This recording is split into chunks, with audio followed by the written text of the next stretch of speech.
बिस्मिल्लाहिर्रहमानिर्रहीम, अस्सलाम वालेकुम। पाकिस्तान मॉर्निंग में आपको खुशामदीद कहेंगे। मैं हूँ इशालतना और मैं हूँ मोहम्मद जुनेद हलीम। गुड मॉर्निंग, सुबह खैर। उम्मीद करते हैं आपकी सुबह खैरियत से गुजर रही होगी। आज सबसे पहले जिक्र कर लेते हैं गिले शिकवों का, जो कि कहीं पे थे और कहीं पे दूर हो गए।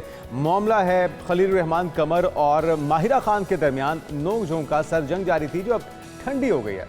बिल्कुल जी, आप सब जानते होंगे कि खलील रहमान कमर साहब ने जब मारवी सरमद के साथ टीवी पर तल कलामी की थी, उसके बाद माहिरा खान ने खासी तनकीद की थी, जिस पर खलील रहमान कमर साहब ने नाराज़गी का इजहार किया था। लेकिन अब हम देख रहे हैं कि एक पॉडकास्ट के अंदर माहिरा खान साहिबा ने भी कहा कि मुझसे गलती हुई, मुझे डायरेक्टली कॉल करनी चाहिए थी और कॉल करके खलील रहमान कमर साहब को शिकवा करना चाहिए था या कुछ भी कहना चाहिए था। लेकिन मैं अपनी गलती का एतराफ़ करती हूँ। अब उन्होंने गलती तस्लीम की है। उसके बाद जो खलील रहमान कमर साहब हैं, उन्होंने भी अपना दिल कुशादा करते हुए उनकी सारी गलतियां माफ कर दी। बात है, आपस में मिल बैठ के मसले हल हो जाएं तो बेहतर है, वरना जब बात मीडिया पे आती है तो फिर तमाशा बनता है। क्या कहना था माहिरा का, खुद ही सुन लीजिए। अच्छा जी, बहुत ही खुशाइंद बात है। एक दूसरे को जो गिले शिकवे थे वो कर लेने के बाद अब दिल साफ हो चुके हैं। दोनों ने एक दूसरे से अपॉलॉजी कर लिया है और ये अच्छी बात भी है। गिले शिकवों के साथ जब आप आगे बढ़ते हैं तो काम नहीं कर सकते। एक ही इंडस्ट्री में इन्होंने रहना है और एक ही जगह पर काम करना है। अब आने वाले दिनों में हम देखेंगे कि बहुत सारे प्रोजेक्ट में एक साथ काम करते हुए भी नजर आएंगे। उम्मीद करते हैं कि ये कामयाब प्रोजेक्ट्स हों और इस तरह के गिले शिकवे होते रहते हैं। जहाँ पे इंसान आपस में काम करते हैं वहाँ पे नाराज़गियाँ भी होती हैं, अपने अपने ख्यालात का इजहार भी किया जाता है, उसे लेना चाहिए। बल्कि उस तनकीद को तामीरी रखना भी चाहिए और समझना भी चाहिए। उसको पर्सनल अटैक नहीं समझना चाहिए, ना ही पर्सनल अटैक होना चाहिए। तो एक अच्छा ये जेस्चर है दोनों की तरफ से, हम इसको अप्रिशिएट करते हैं। आगे बढ़ते हैं, बात कर रहे थे कुछ आज की टॉप 5 स्टोरीज की और कुछ आम डेवलपमेंट्स हैं। आपको पता है कि बजट की आमद भी है ईद के साथ साथ। तो बजट में तनख्वाहदार जो तबका है, इस पर कितना टैक्स लगने जा रहा है। तनख्वाहदार तबके ने रवां साल 11 माह में 499 अरब रुपए टैक्स दिया है। तो एक बार फिर से भरपूर रगड़े के लिए जनाब तैयार हो जाइए। इस खबर का तफसीली जायजा लेंगे। उसके बाद आपको बताएंगे कि जारहियत के शिकार बच्चों का आलमी दिन है। फ़लस्तीनी बच्चों के गमों का मदावा कौन करेगा, किस तरह से उनको इस गम से निजात मिल पाएगी, कौन किरदार अदा करेगा, इस सब पर तफसील से बात। और फिर बात करेंगे क्या सोशल मीडिया खुद पसंदी को फ़रोग़ दे रहा है और इसके जो नेगेटिव असरात हैं ये कितना मुतासर कर रहे हैं। ख़ास तौर पे हमारे जो टीन एजर्स हैं, हमारे जो बच्चे हैं, हमारी जो यूथ और हमारा मुस्तकबिल हैं, वो इससे कितना असरअंदाज हो रहा है। उसके बाद आपको बताएंगे कि नेल आर्ट का बढ़ता रुझान ख़वातीन में बेहद मकबूल है। मैनीक्योर और पैडीक्योर के साथ उनकी हिफाजत कैसे की जाए और किस तरह से आप अपने हाथों और पाँव को खूबसूरत बना सकते हैं, इस पर भी तफसील से बात। और आज हमारा प्रोग्राम बुज़ुर्गों को ज़रूर देखना चाहिए और अगर वो ना देख पाएँ तो जो बच्चे हैं वो अपने बुज़ुर्गों को बताएं कि बुढ़ापे में ख़वातीन की हड्डियाँ कमज़ोर क्यों हो जाती हैं और उन्हें मजबूत कैसे रखा जा सकता है। तो ये बहुत ही अहम होगा ये बताना कि अपनी हड्डियों को मजबूत किस तरह से रखा जाए। एक स्पेसिफिक एज के बाद बुज़ुर्गी में ख़ास तौर पे जब आप एक ख़ास हिस्से तक पहुंच जाते हैं तो आपकी हड्डियां जवाब देना शुरू हो जाती हैं। क्या रूटीन होनी चाहिए, क्या डाइट होनी चाहिए, क्या एक्सरसाइजेज होनी चाहिए जिससे आप अपनी हड्डियों को देर तक मजबूत रखें। और इनको मजबूत रखने के लिए बुढ़ापे में जाके काम नहीं करना बल्कि जवानी में ही काम करना होगा, ताकि बुढ़ापे के लिए आप कुछ अपने लिए सदबाब कर सकें। अच्छा जी, पहले टॉपिक की तरफ आ जाते हैं। तनख्वाहदार जो तबका है वो कितना पिस रहा है। तनख्वाहदार तबका सबसे ज़्यादा टैक्स देने वाला तीसरा बड़ा शोबा बन चुका है। हम लोग भी तनख्वाहदार हैं, वो प्राइवेट सेक्टर हो, वो गवर्नमेंट सेक्टर हो। तमाम जो तनख्वाहदार सेक्टर्स हैं, तनख्वाहदार तबका है, वो ऐसे ही पिस रहा है। उसने अपनी तनख्वाहों से हर सूरत में टैक्स अदा करना है। फिर उसके बाद जब आप शॉपिंग करने जाते हैं उसके ऊपर टैक्स आपने देना है। आपने कोई भी किसी भी किस्म की खरीदारी की है, वो घर से लेकर चीनी दाल तक, उसके ऊपर भी आपने टैक्स भरना है। देनी ही देनी है ना। जो तनख्वाहों में बड़ा कट लगना है वो अलग है। और अफसोसनाक अमर ये है कि वो एलीट क्लास, वो इंडस्ट्रियलिस्ट, वो कारोबारी तबका जो एक बड़ा रेवेन्यू जनरेट कर सकते हैं, वो टैक्स नेट का हिस्सा ही नहीं है। हर साल बात होती है, कवानीन लाए जाते हैं, लेकिन फिर भी वो मुबर्रा रहते हैं। तो किस तरह से इनको यकीनी बनाया जाए। हमीदुल्लाह खान साहब माहिर उमूर टैक्स हमारे साथ मौजूद हैं। हमीद साहब, आपको एक बार फिर से वेलकम कहेंगे। टैक्स की भरमार होने जा रही है क्योंकि बजट की आमद है। तनख्वाहदार जो तबका है, सबसे पहले उन्हीं से आगाज़ कर लेते हैं। इस बार उनको कितना टारगेट किया जा रहा है? कोई रिलीफ है उनके लिए या मज़ीद टैक्स डाले जाएंगे? नहीं, इस दफ़ा चूँकि अगर हम 2010 से देखें तो 2025 तक जो है तकरीबन 1600% कंट्रीब्यूशन बढ़ी है उनकी ना। अच्छा। 2010 में कोई 33 अरब की सैलरीड क्लास टैक्स दे उन्हीं रहा की था। कंट्रीब्यूशन बढ़ तो रही है। अब अगर 30 जून तक जो एक्सपेक्टेड है वो 550 बिलियन जो है ना टैक्स इकट्ठा हो जाएगा सैलरीड क्लास से। तो इसको अगर हम परसेंटेज में कन्वर्ट करें तो it is more than 1500% raise in this class. और ये इस वक्त तकरीबन जो फाइनेंशियल सेक्टर है, मैन्युफैक्चरिंग है, उसके साथ साथ आसपास आ गया टैक्स कंट्रीब्यूशन में। तो दिस टाइम यानी IMF भी एग्रीड हो गया, अभी जो बजट की डिस्कशन उनके साथ चल रही है, इसमें सर्टन रिलीफ दिया जाए। एक तो यह कि जो बेसिक थ्रेश होल्ड है वो 600,000 से 1.2 मिलियन किया जाए, लेकिन जो 6 से 12 लाख होगा उसमें ये नहीं होगा कि वो रिटर्न ना जमा कराएं, उनके लिए 1000 या 2000 रुपये टैक्स होगा मिनिमम, ताकि वो अपनी रिटर्न जमा कराएं। हमारे जो ATL की जो लिस्ट है वो ड्रॉप ना कर जाए, क्योंकि इसमें बहुत ज़्यादा सैलरीड क्लास के लोग हैं। अगर वो टैक्स रिटर्न नहीं जमा कराएंगे तो बिल्कुल ही हमारा जो टैक्स पेयर लिस्ट है वो बिल्कुल ही डाउन हो जाएगी। ऑलरेडी हम बिल्कुल ना होने के बराबर हैं। तो इसलिए वो दरमियान में जो 6 लाख है उसके ऊपर बिल्कुल स्मॉल अमाउंट रखी जाएगी, लेकिन वो टैक्स रिटर्न जमा कराना कंपलसरी होगी। इसी तरह जो ऊपर के स्लैब्स हैं उसमें कोई 1.5 से 2% का है, लेकिन अभी जो प्रपोज था, जो एसोसिएशन भी थी और इवन जो बिजनेस कम्युनिटी है, उन्होंने भी ये किया था कि इसमें ना सब्सटेंशियल इनको जो है ना रिडक्शन दी जाए कोई 10% तक, लेकिन वो पॉसिबल नहीं है। लेकिन 1 से 2% जो है ना ओवरऑल जो रेट्स हैं उसमें रिडक्शन का चांस है कि वो एग्रीड हो जाएगा, लेकिन बाकी तो जब 10 जून को बजट आएगा तभी पता चलेगा। अच्छा खान साहब, हम देख रहे हैं कि नकद जो खरीदारी की जाएगी कैश की सूरत में, उसके ऊपर जो है वो 2% इजाफी रकम भी वसूल की जाएगी। ये भी टैक्स नेट में लाने का एक तरीकाकार है तमाम शोबों को, तमाम महकमों को। लेकिन क्या समझते हैं कि इससे तमाम इदारे, तमाम शोबे यकीनी तौर पर लाए जा पाएंगे?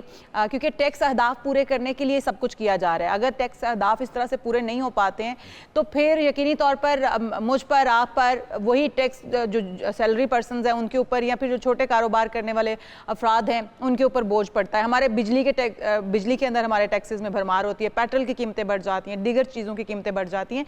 तो ये किस तरह से मुमकिन हो पाएगा, इसके ऊपर भी थोड़ी सी रोशनी डालेगा। अभी जो ये यानी प्रपोजल है उसमें ये है कि जो 0.6% है उसको 1.2 या 1.5% किया जाए, 2% से नहीं बढ़ा रहे, यानी उस रेट को डबल किया जा रहा है। लेकिन अगर आप हिस्ट्री देखें तो इससे कोई भी सब्सटेंशियल नंबर ऑफ जो टैक्स बेस है ना वो नहीं बढ़ी है आज तक। आपके पास ऑलरेडी जिस बंदे का बैंक अकाउंट खुला हुआ है उसकी डिटेल है, उसको अनड्यू इस तरह टैक्स करने के बजाय उसको टैक्स नेट का हिस्सा बनाएं, बजाय इसके कि ये इतनी दफ़ा प्रैक्टिस हो चुका है, फिर छोड़ देते हैं, फिर आ जाता है, लेकिन उससे नंबर ऑफ जो टैक्स पेयर है वो तो आज तक नहीं बढ़ सके। वो हम वहीं पे हैं ऑलमोस्ट 5 मिलियन के आसपास, 3.3 थे, अब हम 5.5 मिलियन पे चले गए। इवन बांग्लादेश मुझसे बहुत छोटा मुल्क है, उसका जो है ना वो 10 मिलियन से ऊपर टैक्स बेस है, टैक्स पेयर जो है उसके नंबर ऑफ टैक्स पेयर है। तो हम यानी 25 करोड़ का मुल्क है, तो अब 5.5 मिलियन अगर आपको टैक्स लगता है पेयर है कि तो ये सूदमंद नहीं होगा? अच्छा, वो कह रहे हैं कि कार्ड के जरिए अगर आप पेट्रोल की पेमेंट करेंगे तो उसका रेट और होगा, कैश में करेंगे तो आपको इजाफी पैसे देने पड़ेंगे। तो ये सारे आपको लग रहा है कि कारगर साबित चीज़ें नहीं होंगी, टैक्स नेट में लाने के लिए फ़ायदेमंद नहीं है? दूसरा PDL पहले तकरीबन 77 रुपीज़ जो है ना पेट्रोल के ऊपर लेवी ली जा रही है, उसको भी 100 रुपीज़ तक करना। देखिए पेट्रोलियम, आपकी यूटिलिटीज़, ये बेसिक चीज़ें हैं जिससे हर किसी का, एक आम बंदे से लेके इंडस्ट्रियल तक था, उसका बजट ख़राब होता है। तो एक तरफ अगर गवर्नमेंट कह रही कि हम ईज ऑफ डूइंग कर रहे हैं, हम एक्सपोर्ट जो है, अब एक्सपोर्ट टारगेट किया जा रहा है कि 2029 तक हम $60 अरब पे जाएंगे। इवन मिनिस्ट्री ऑफ कॉमर्स खुद उसको वो कह रही कि इट्स नॉट अचीवेबल, रियलिस्टिक नहीं है। लेकिन हम कैसे करेंगे जब आपके एरिया में, आपके रीजन में जो इंडस्ट्रियल रेट है बिजली का वो यानी 6-7 सेंट है, आप 14 सेंट में दे रहे हैं। साथ ही अब जो कि एक बिजनेस ऑलरेडी स्टेब्लिश हैं उनको रिलीफ देने के बजाय आप क्रिप्टो के ऊपर आ रहे हैं कि जी हम उनको 4-5 सेंट पे देंगे। अच्छा इजाफा किया क्रिप्टो के ऊपर, हम डिटेल से जानना चाहेंगे कि जो इनिशिएटिव्स हैं कितने सूदमंद हो सकते हैं। लेकिन उससे पहले ज़रा फाइलर और नॉन फाइलर के हवाले से मेरे ख्याल में एक कैंपेन हुकूमत को भी चलानी चाहिए। फाइलर को क्या बेनिफिट्स होंगे, नॉन फाइलर को क्या नुकसानात होंगे, इस पर थोड़ी सी रोशनी डालेंगे इस बार?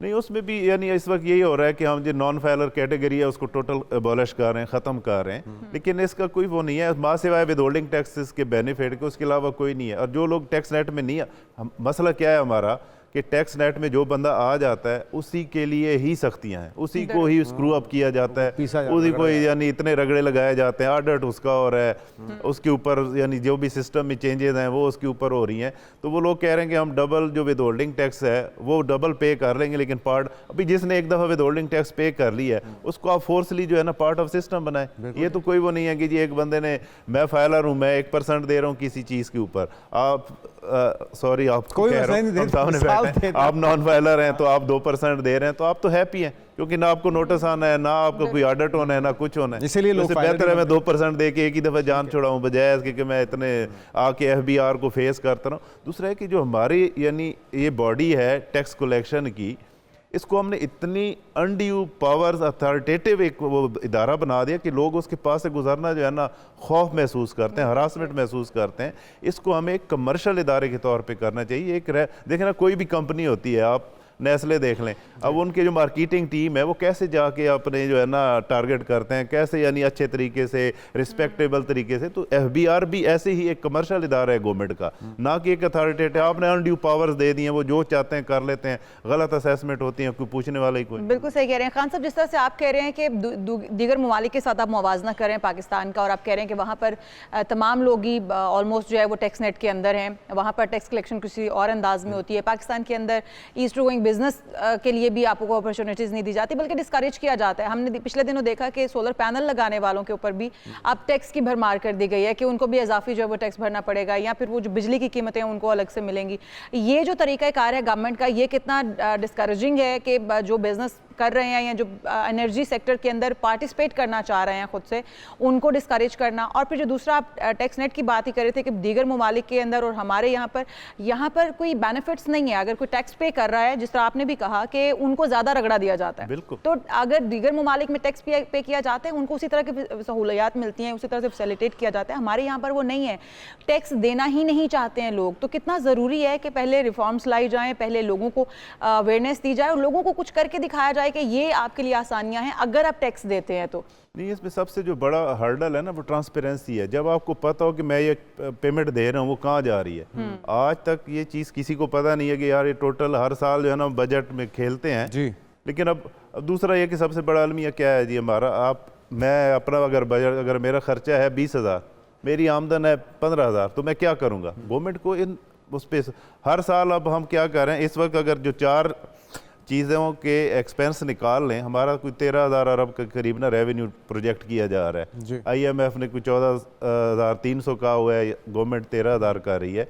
और इसमें से डिफेंस, डेट पेमेंट, पेंशन और गवर्नमेंट की सैलरीज निकाल लें, पीछे सिर्फ 5% रेवेन्यू बचता है पूरे 25 करोड़ आवाम के लिए। तो ये कुछ भी नहीं है। तो यानी आप कैसे उसके मुंह में जीरे के बराबर मुल्क को चलाएंगे? जाते जाते खान साहब ये बताइएगा कि क्रिप्टो काउंसिल पहली बार मुल्क में बाकायदा उसको ऑर्गेनाइज किया जा रहा है, ऑफिशियली उसको ओन किया जा रहा है। 2000 जो वाट की बिजली उसको दी जा रही है, मेगावाट की। तो आपको लगता है कि सारी चीज़ें सूदमंद होंगी, इकॉनमी को एक भरपूर सहारा मिल पाएगा इससे?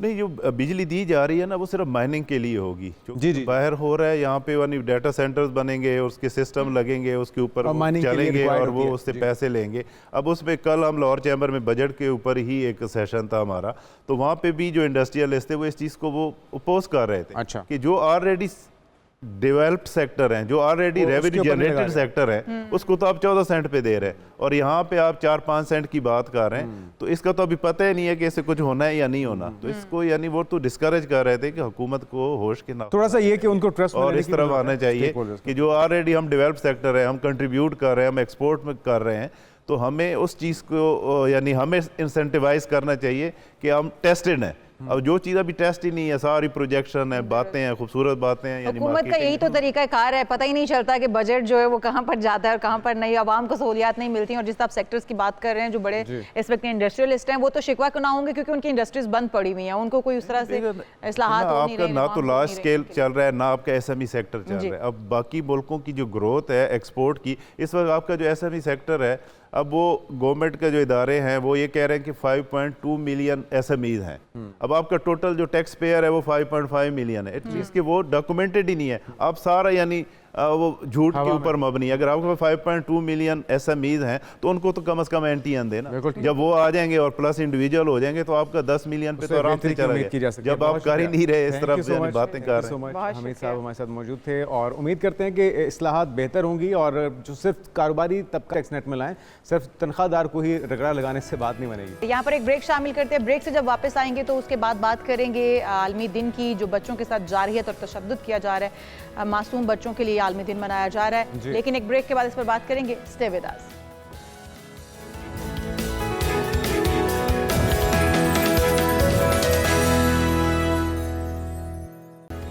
वेलकम बैक नाज़रीन। आज जारहियत के शिकार मासूम बच्चों का आलमी दिन है और आज जारहियत के शिकार बच्चों के आलमी दिन को मनाए जाने के मौके पे हमें ख़ास तौर पे फ़लस्तीन और गज़ा के बच्चों को याद रखना होगा, जिन पे जुल्म और बर्बरियत की नई मिसालें कायम की जा रही हैं। जिस्मानी दिमागी तशद्दुद का शिकार वो बच्चे भी इसमें आते हैं जो कि जंग में धकेल दिए गए हैं, या वो बच्चे जो पाकिस्तान के अंदर भी मुख्तलिफ जिस्मानी तशद्दुद का शिकार हैं या मुख्तलिफ उनके साथ जबरी मुशक्क़त जो है वो करवाई जा रही है उनसे, वो तमाम बच्चे आज उनका आलमी दिन मनाया जा रहा है जिनका किसी न किसी तरह से जिस्मानी हो, जहनी हो या जज्बाती हो इस्तेहसाल किया जा रहा है। उसमें हम फिर वो बार बार बात करते हैं ना कि गज़ा के बच्चे या कश्मीर के बच्चे, मकबूजा जम्मू कश्मीर के अंदर जो बच्चे हैं उनके ऊपर भी जो मुजालिम ढाए जा रहे हैं उनकी भी मिसाल नहीं मिलती है। हमारे साथ डॉक्टर नवीद इलाही साहब मौजूद हैं, माहिर आलमी अमूर, उन्हीं से बात करते हैं। वेलकम टू शो कहेंगे डॉक्टर साहब आपको। डॉक्टर साहब, इस मौके के ऊपर यकीनी तौर पर आज आलमी दिन मनाया जा रहा है उन बच्चों के लिए जिनके ऊपर तशद्दुद किया जा रहा है, जो मुजालिम सह रहे हैं, जो जारहियत सह रहे हैं, उसके अंदर गज़ा हो गया या फिर कश्मीर हो गया, उन बच्चों को हम नहीं भूल सकते हैं। जो मुजालिम उन्होंने सहे हैं, यकीनी तौर पर उन जैसी जारहियत और बर्बरियत सहने वाले और नहीं मिलेंगे। क्या समझते हैं अब उनका मदावा हो पाएगा, उन बिलखते हुए बच्चों का कोई मदावा करने के लिए सामने आएगा? जी बहुत शुक्रिया। देखिए, आज का दिन तो विक्टिम्स ऑफ एग्रेशन जो बच्चे हैं, आलमी दिन है। दुनिया भर में बच्चे जो है कमज़ोर होते हैं, वल्नरेबल होते हैं, जहाँ भी एग्रेशन हो उसको रोकना ज़रूरी है। लेकिन ये जो गज़ा है वो तो एक जुल्म बर्बरियत की एक अपनी मिसाल आप है। जो मैं थोड़ा सा इसका, आप ये डेटा देखें कि अब तक 23 अक्टूबर 2023 से अभी तक 18-19 हज़ार बच्चे सिर्फ शहीद हो चुके हैं इस इसराइली बर्बरियत में। और उसमें जो उसके अलावा मैल न्यूट्रिशन जो है, यानी उनको भूखा रखा जा रहा है। कोई 1 लाख बच्चा ऐसा है जो मैल न्यूट्रिशन का शिकार है, उनको खाना नहीं मिल रहा, उनको अदवियात नहीं मिल रही। फिर 2000 से ज़ायद बच्चे हैं जिनके आज़ा कट गए हैं या एम्पुटेट करने पड़ गए हैं ज़ख्मी होने की वजह से। और जैसे आपने खुद फरमाया, आप वहाँ पे देखें कि वहाँ पे जो ट्रॉमा है बच्चों का, बमबारी का, ज़ख्मी होने का, अपने रिश्तेदारों के शहीद होने का, वो तो शायद मेरा ख्याल है कि तमाम जितनी भी बच्चे हैं उनमें है। उसमें आप कह नहीं सकते कि 1 लाख में है या 2 लाख में है। 20,000 बच्चे ऐसे हैं जो अपने ख़ानदानों से बिछड़ गए हुए हैं और 7 लाख बच्चे वहाँ से रिफ्यूज लिए हुए हैं रफ़ा में। तो आप बच्चों की ज़रा हालत देखें वहाँ पे क्या हो रहा है। अभी आपने एक मिसाल देखी होगी कि एक जो डॉक्टर थी खातून, उनके 9 बच्चे एक बॉम्बिंग में शहीद हुए, 10वां बच्चा जख्मी है, उनका हम जख्मी है। तो मैं समझता हूँ ये जो 2 सिस्टमैटिक ये एक्टिविटी कर रहा है इसराइल, एक तो बच्चों को मारा जा रहा है ताकि ट्रॉमा बढ़े, सारी पॉपुलेशन में फियर बढ़े, और दूसरा उनको भूखा रखा जा रहा है। और ये जो भूखा रखे जाने वाला मैल न्यूट्रिशन वाला मसला है, ये नया नहीं है, ये 16 साल से वो बच्चे फेस कर रहे हैं। लेकिन ये जो अब डॉक्टर साहब, हो गए। भूख का हथियार इस शिद्दत के साथ अब इस्तेमाल हो रहा है, शायद इसकी कोई मिसाल पहले मिलती हो। और फिर अलमिया ये कि 3 महीने उन तक इमदाद नहीं पहुंचाई जाती जो पूरी दुनिया से आई है। इमदाद पहुंचाई जाती है तो ऐसे कि उनको नाकों से गुजर के आना पड़ता है और उन नाकों से गुजरते हुए उन पर गोलियाँ बरसाई जाती हैं और फिर वावेला किया जाता है कि जी ऐसा तो हमने किया ही नहीं है, उसको ओन भी नहीं कर रहे। तो आज जब बच्चों पे जुल्म और जारहियत के ख़िलाफ़ आलमी दिन मनाया जा रहा है, कितना ज़रूरी है तवज्जो इस तरफ दी जाए, क्योंकि एक पूरी नस्ल को ख़त्म किया जा रहा है, जेनोसाइड किया जा रहा है और अलल ऐलान किया जा रहा है। तो कब जागेगी दुनिया? आज नहीं जागी तो? इससे बढ़ के इससे ज़्यादा संगीन पहलू नहीं हो सकता इस बड़े ही अहम मसले का कि बच्चों के साथ ये जुल्म और बर्बरियत हो रही है। और दुनिया देख रही है उनको। तो सबसे पहले तो मेरा ख्याल है कि सीज फायर बहुत ज़रूरी है। उसके बगैर ना एड जाने देंगे, ना वो मेडिसिन जाने देंगे, ना दवाई जाने दे रहे हैं। वहाँ पे देखें हॉस्पिटल्स को निशाना बनाया जा रहा है, जो डॉक्टर्स हैं और पैरामेडिकल स्टाफ है उनको निशाना बनाया जा रहा है, तो वो रुकना चाहिए। मेरा ख्याल है जो बच्चे वहाँ पे इस वक्त जख्मी हैं, जिनको इमदाद नहीं मिल रही, उनको इजाज़त होनी चाहिए कि वो नेबरिंग कंट्रीज में या मिडल ईस्ट में, इजिप्ट में कहीं भिजवा दें, ताकि उनके साथ उनके फैमिलीज भी चले जाएं और वहाँ पे उनका इलाज हो सके। ये बहुत ज़रूरी जो इमीडिएट है। फिर बच्चों के, जैसे मैंने अर्ज़ किया कि 20,000 बच्चे हैं जिनके अज़ा कटे हुए हैं, तो उनके लिए वहाँ पे फैसिलिटी होनी चाहिए ताकि उनको वो अज़ा वगैरह लगाने की और उनकी ट्रीटमेंट का इंतजाम हो सके।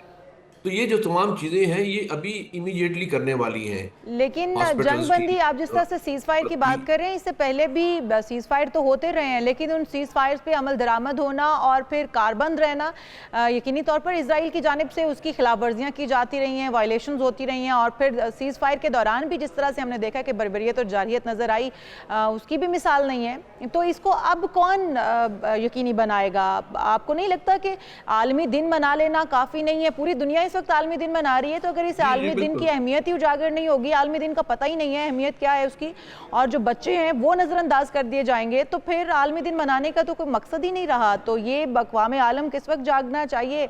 इस वक्त अगर नहीं जागेगा तो फिर कब जागेगा? देखिए जी, आप इनको भी ख्याल करना चाहिए। कहते हैं ना, वायलेंस बिगेट्स वायलेंस। यहाँ पे होगा तो किसी के बच्चे भी महफूज नहीं रहेंगे। अल्टीमेटली रिएक्शन होगा। जाहिर है कि कोई इस तरह तो नहीं होगा कि आप वायलेंस करके बैठ जाएंगे। और ये पैगाम मैं कहता हूँ कि इंडियन प्राइम मिनिस्टर के लिए भी है, जो एमुलेट करते हैं इजरायली पॉलिसीज़ को, स्ट्रेटजीज़ को, और इम्प्लीमेंट करने की कोशिश करते हैं। कश्मीर में ना सिर्फ, बल्कि पाकिस्तान में भी वो कह रहा है कि हम पानी बंद कर देंगे और मैं गोली मार दूंगा। तो मेरा ख्याल है कि ये जो जिंगविस्ट अप्रोच है, इसका अल्टीमेटली खुद नुकसान होगा उनको भी, और जो जो एग्रेशन करने वाले हैं। तो इसराइल को भी और इंडिया को भी इस बारे में सोचना चाहिए कि ये जब स्पिल ओवर होगा, जब ये बूमरैंग करेगा, जब आपकी तरफ आएगा, तो फिर आपसे शायद ये बर्दाश्त नहीं होगा। इसलिए तमाम दुनिया को, आलम जो है तमाम आलम को इसमें इकट्ठा होकर दबाव डालना चाहिए। ये तमाम आलम को भी, और ख़ास तौर पे मुस्लिम उम्मा के लिए ये कितनी अच्छी एक टाइमिंग की अगर बात की जाए। दोनों तन्हाई का शिकार हैं, चाहे वो नेतन्याहू हो या नरेंद्र मोदी हो। दोनों को अमरीकी हिमायत उस तरह से नहीं मिल रही जिस तरह से वो चाह रहे थे, एक्सपेक्ट कर रहे थे। तो इसका फ़ायदा उठाया जाना कितना ज़रूरी है मुस्लिम उम्मा की तरफ से? OIC का इजलास बुलाएं, कुछ भी करें, दबाव को बढ़ाएं और इस जुल्म बर्बरियत को रोकें। बिल्कुल बिल्कुल, मेरा ख्याल है कि सबसे पहले तो इसी इशू के ऊपर उठा लेना चाहिए था कि जो बच्चों के साथ जुल्म बर्बरियत हो रही है, बाकी भी इंसानों के साथ हो रही है। इसी इशू के ऊपर तमाम, मेरा ख्याल है कि आलम इस्लाम से ज़्यादा तो वेस्ट ने वहाँ पे, जो अवाम है उनकी, उन्होंने वहाँ पे आवाज़ उठाई है। मिलियंस के वहाँ पे जलसे हुए हैं, बर्लिन में, लंदन में और मुख्तलिफ जगहों पे। तो मेरा ख्याल है कि हुकूमतों को भी और आलम इस्लाम के जो रियासतें हैं उसको इकट्ठे होके इस पे दबाव डालना चाहिए। जब आप इतनी ज़्यादा फंडिंग कर रहे हैं अमेरिका को, जो मेन बैकर है इसराइल का, तो उससे भी कन्विंस करें कि भाई ये बंद कराया जाए। और बिल्कुल सही कह रहे हैं आप, अक़वाम मुत्तहिदा, UNO, इन तमाम तंजीमों को खड़ा होना पड़ेगा और बच्चों के लिए कुछ करना होगा, इस जुल्म और बर्बरियत को रोकना। शुक्रिया डॉक्टर नवीद इलाही साहब, माहिर आलमी अमूर हमारे साथ मौजूद थे। और यही वक्त है जब इन मुसीबत में घिरे हुए बच्चों के लिए आवाज़ उठाने का वक्त है। हम यहाँ पर एक ब्रेक लेते हैं, ब्रेक के बाद हाजिर होंगे, दीगर इश्यूज़ बात होगी इस ब्रेक के बाद। Stay with us.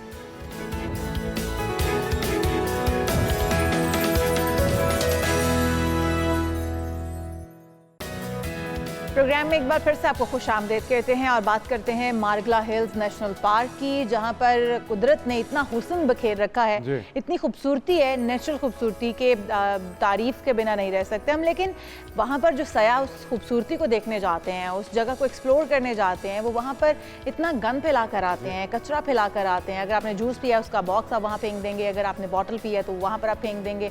आपने इस तरह का कचरा वहाँ पर फेंकने के बाद उसकी खूबसूरती को तो ख़त्म करके कचरे के साथ साथ वहाँ पे जंगली हयात और नबातात के लिए यहाँ लगने वाली जो हर साल की आग है वो भी एक संगीन खतरा बन चुकी है। तो किस तरह से इससे बचा जाए, गंदगी से इसे महफूज रखा जाए, आग लगने से महफूज रखा जाए, सामाजिक कारकुन। अच्छा, और आग लगने की कुछ वजूहात भी तो होंगी ना, वो भी हम जानते हैं। बिल्कुल, मंसूर शेरवानी हमारे साथ मौजूद हैं। मंसूर, आपको वेलकम कहेंगे। आप सामाजिक कारकुन है और हमने देखा है पिछले साल भी हमने आपसे गुफ्तगू की थी। आप अपने तौर पे इसकी सफाई के लिए इक़दाम करते हैं, हुकूमत के करने वाले काम का भी आपने उठाया हुआ है, और भी बहुत से ऐसे सोशल वर्कर हैं। लेकिन आप बताइए, ये जो आग लगती है इससे कैसे बचा जा सकता है? जो लोग गंदगी फैलाते हैं उनको किस तरह समझाया जाए कि ये आपका अपना मुल्क है, अपने पहाड़ हैं, इनको साफ़ रखिए, महफूज रखिए। जी बिस्मिल्लाहिर्रहमानिर्रहीम, अस्सलाम वालेकुम। सबसे पहले आपका शुक्रिया, आपने बुलाया और हमारी अवेयरनेस को आगे फैलाने का मौका दिया। देखें, जो नेशनल पार्क है ना, इस नेशनल पार्क का मतलब है इसके अंदर वाइल्ड लाइफ भी है, हमें उसका भी ख्याल करना है। देखिए, अक्सर जो आग है इंसानी गफलत की वजह से लगती है। एक तो इसमें जो सिगरेट है उसका बहुत बड़ा अमल दखल है। लोग ये करते हैं कि सिगरेट पी और उसको नीचे फेंक दिया और एक दफ़ा उसके ऊपर पैर रखा और आगे चले गए, तो सिगरेट बुझती नहीं है। हवा चलती है, हवा चलने की वजह से वो जंगल में चली जाती है और अंदर जहाँ पे सूखी लकड़ियाँ पड़ी होती हैं, पत्ते पड़े होते हैं और वो उससे आग लग जाती है। फिर जो रोड गुजर रही है नेशनल पार्क के दरमियान में से, लोग जलती हुई सिगरेट उसमें से बाहर फेंक देते हैं। अपनी गाड़ी साफ रखी, बाहर फेंक दी, चाहे इन्वायरमेंट ख़राब हो जाए, जंगली जानवर जल जाएँ। देखिए, एक दरख्त है कई सालों में बड़ा होता है और वो 1 घंटे के अंदर वो सारा जल जाता है, इससे बहुत ज़्यादा नुकसान होता है। देखिए, मार्गलाइस नेशनल पार्क जो है उसका इस्लामाबाद, रावलपिंडी, इर्द गिर्द इसके मौसम के ऊपर बहुत इसका अच्छा असर पड़ता है। इसे कंट्रोल भी किया हुआ है, ये खुराक भी देता है, ये फ्रेश पानी भी देता है, एयर को भी साफ़ रखता है। फिर देखिए, अक्सर ये लोग होता है कि पानी की भरी हुई बोतल और जो कांच की बोतल है वो फेंक देते हैं, उससे भी आग लग जाती है। वो ऐसे लग जाती है कि जब एक ख़ास टेम्परेचर होता है, जैसे आजकल हीट वेव भी चल रही है, गर्मी भी है, एक ख़ास टेम्परेचर में जब वो जो बोतल होती है उसके अंदर से रोशनी गुजर के जब नीचे पॉइंट के तौर पे पड़ती है, खासतौर पे प्लास्टिक बोतल जिसके अंदर पानी है और कांच की बोतल, उससे भी आग लग जाती है। और फिर वहाँ पे जो प्लास्टिक पड़ी होती है, बिरयानी के डब्बे लोग फेंक जाते हैं, वो पड़े होते हैं, वो तो कहते हैं कि जलती पे तेल का काम देते हैं, वो आग को और ज़्यादा बढ़ा देते हैं, जिसकी वजह से दरख्त भी वहाँ पे जल जाते हैं। फिर जो जंगली हयात है वो भी जल जाती है। एक साहब ने मुझे कहा कि भाई आप क्या कीड़े मकोड़ों की बात करते हो? देखें, कीड़े मकोड़ों की भी एक लाइफ है। अगर आप कभी मेरे साथ आएँ, मार्गले से मैं आपको लेके जाऊँगा, आप ज़मीन खोदना शुरू कर दें तो नीचे से कीड़े मकोड़े निकलना शुरू हो जाएंगे। जो चींटियाँ होती हैं वो भी कॉलोनीज बना के रहती हैं, लाखों की तादाद में रहती हैं। उनके बैठने का कमरा, मीटिंग का कमरा, उनके खाने पीने का कमरा वहाँ पे अलग होता है। फिर कई तरह के कीड़े मकोड़े होते हैं जो हमारे लिए फायदेमंद भी होते हैं, जो दरख्तों को रीजनरेशन के प्रोसेस से मदद देते हैं। जी मंसूर, जितनी अवेयरनेस आप रखते हैं इस मामले में, यकीनी तौर पर आम शहरी या वहाँ पर जाने वाले टूरिस्ट नहीं रखते हैं। किस तरह से आप ये अवेयरनेस उन तक फैला रहे हैं कि यहाँ पर जो जंगली जानवर हैं, हयात हैं, जंगली या फिर हशरात हैं, उनको किस तरह से महफूज बनाया जा सकता है? और अगर आपका एक फेंका हुआ सिगरेट या आपका की फेंकी भी एक खाली बॉटल कितना नुकसान पहुंचा रही है इन जंगलात को, इन पहाड़ों को, तो क्या कोई इस कैंपेन के साथ कोई असर पड़ा है लोगों के ऊपर? कोई फ़र्क आया लोगों के रवैयों के अंदर? आप गंदगी फैलाने वाले अवाम में कुछ कमी आई है? जी बिल्कुल ऐसी है। देखिए, मैं तो अक्सर अब ये कहता हूँ कि मैंने तो मार्गलाइज से शादी कर ली है, वो मेरी बीवी है। देखिए, मैं हफ्ते में 3 दिन जाता हूँ और मैं 3 दिन ऐसे नहीं जाता। मैं फजर की नमाज़ पढ़ के सुबह घर से निकलता हूँ और शाम को मगरिब तक मैं खड़ा रहता हूँ। मैं हर ट्रेल पे जाता हूँ। मैं गर्मी हो, सर्दी हो, आंधी तूफान हो, अभी जो जंगी माहौल था मैं उसमें भी वहाँ पर गया हूँ। देखिए, मैं हर तरह के लोगों से मिला हूँ। क्यों? क्योंकि मुझे वाकई पाकिस्तान से प्यार है, अपने नेशनल पार्क से प्यार है। देखें, 1-2 साल पहले जब मैंने काम शुरू किया था तो 1-2 किलोमीटर से इतने बड़े बड़े बैग मैं खुद लेके आया हूँ। लेकिन अब अल्हम्दुलिल्लाह लोगों के मैसेज आ रहा है, लोग बात को समझ रहे हैं। अभी मैं 2-3 दिन पहले भी गया था तो उसकी तादाद कम हो गई है। और जो रूटीन में आने वाले लोग हैं वो वीकडेज में आते थे, तो मैं उनके लिए वीकडेज में गया हूँ। उनको मैंने समझाया, मैं कहा सर आज जैसे लोग हमारा साथ नहीं देंगे, हमारी बात नहीं मानेंगे, एनवायरनमेंट का ख्याल नहीं करेंगे, तो आने वाली नस्लों को हम क्या देंगे? क्या चट्टाने देंगे? क्या जैसे हैटी में हुआ था, वहाँ पे डिफॉरेस्टेशन हो गई थी, वहाँ पे सिर्फ चट्टाने हैं और वहाँ के मौसम में भी बहुत फ़र्क पड़ा है। तो अल्हम्दुलिल्लाह लोग मेरी बात सुन रहे हैं। जैसे आपके चैनल पे आए हो, आपका शुक्रिया, लोग देखेंगे। देखिए, मेरा मकसद ये होता है कि अगर पूरे दिन में 4 से 5,000 लोग आते हैं एक ट्रेल पे। अगर 5,000 लोग आए हैं तो सारे 5,000 के 5,000 मेरी बात नहीं मानेंगे। अगर 5,000 में से एक बंदे ने भी हमारा मैसेज सुन लिया, मेरी बात पे अमल कर लिया, इसका मतलब हम कामयाब हैं। बहुत ज़बरदस्त काम कर रहे हैं मंसूर। हम देखते हैं आपकी वीडियोस देखते हैं और हम लोगों को भी दिखा रहे हैं, आप कूड़ा उठा रहे होते हैं, भर भर के उसको वेस्टेज बॉक्सेस को लेके जा रहे होते हैं। तो क्या कोई गवर्नमेंट आपको पैसा देती है? आपको क्या पड़ गया जिस तरह से, अगर आप चाहें तो आपको भी परवाह नहीं होनी चाहिए? लोग जिस तरह से कूड़ा फेंकते हैं, चले कूड़ा फेंकना ना सही, आप भी वहाँ से गुजर जाएं अपनी ट्रेल के ऊपर वॉक करके या हाइकिंग करके, लेकिन आपने ये बीड़ा उठाया हुआ है। लोगों को मेरे ख्याल में इससे सीखना चाहिए।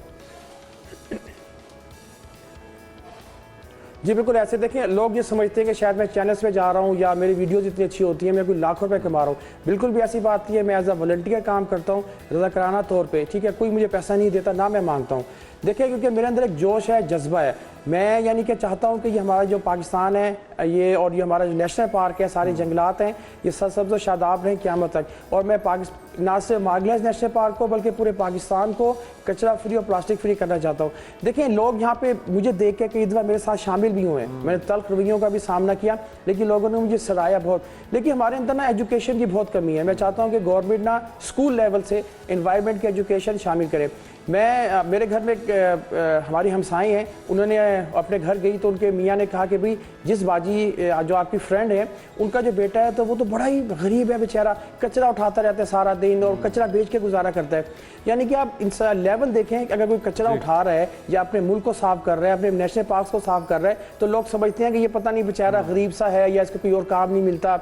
या अक्सर लोग ये कहते हैं बड़ा बेचारा बन ठन के आया है तो कचरा उठा रहा है। यानी कि हमारे पास एनवायरनमेंट की तालीम नहीं है। बिल्कुल सही कह रहे हैं जी। अगर बचपन से यानी कि स्कूल लेवल से एनवायरनमेंट की तालीम को शामिल किया जाए तो बड़े होकर वो लोग भी मेरी तरह काम करेंगे, उसको अच्छा समझेंगे, बुरा नहीं। और रवैयों को बदलने की भी बहुत ज़रूरत है। जिस तरह से मंसूर आपने बात भी की है कि रवैये जो हैं वो लोगों के अगर बदल जाएं और उनको इस चीज़ की तरबियत और तरगीब दी जाए, बचपन से अपने बच्चों को सिखाया और पढ़ाया जाए कि हमारा एनवायरनमेंट हमारे लिए कितना मैटर करता है, हमारा मुल्क को, हमारी जिम्मेदारी है उसको साफ़ रखना और कितना ज़रूरी है ये, और आने वाली नस्लों तक हम यही पैगाम अगर पहुँचा दें तो बहुत बड़ी बात है। बहुत शुक्रिया मंसूर शेरवानी, समाजी कारकुन काम कर रहे हैं तौर पे काबिल सताइश है। हमने इस तरह के मनाजिर याद होगा आपको, जब फुटबॉल का वर्ल्ड कप हुआ था तो जैपनीज़ ये काम कर रहे थे। लोग स्टेडियम में मैच देख के चले गए और कुछ जैपनीज़ थे जो कि लोगों का कूड़ा उठा के उसे बॉक्सेस में डाल रहे थे। तो ये ट्रेनिंग बचपन से हमें देनी होगी, एक नई नस्ल को ये सीख देनी होगी। बिल्कुल सही। हम यहाँ पर एक ब्रेक शामिल करते हैं, आप कहीं मत जाइएगा, दीगर अहम इश्यूज़ अभी बाकी हैं। आपको बताएंगे कि खुद को खूबसूरत कैसे रखा जा सकता है, अपने हाथों और पाँव को खूबसूरत कैसे रखा जा सकता है, तो ये सब बताएंगे। लेकिन एक ब्रेक के बाद आपने कहीं नहीं जाना, स्टे विद अस।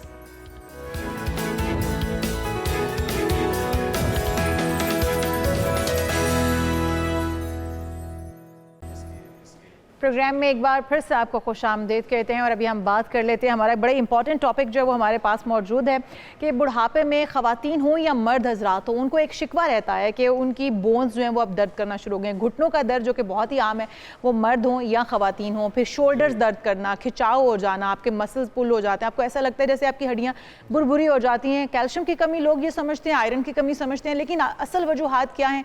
क्या आप अपनी रोज़मर्रा की ज़िंदगी में कुछ ऐसी गलतियाँ, कोताहियाँ कर जाते हैं? हमारे बुजुर्ग हैं वो तो लगभग 90% हमारे बुजुर्ग इसका शिकार रहते हैं। तो इन्हीं तमाम जिनकी निशानदेही शाल भी कर रही थी, मसाइल का हल तलाश करने के लिए doctor Umar Bhat orthopaedic surgeon हमारे साथ मौजूद हैं। तो साहब आपको वेलकम कहेंगे।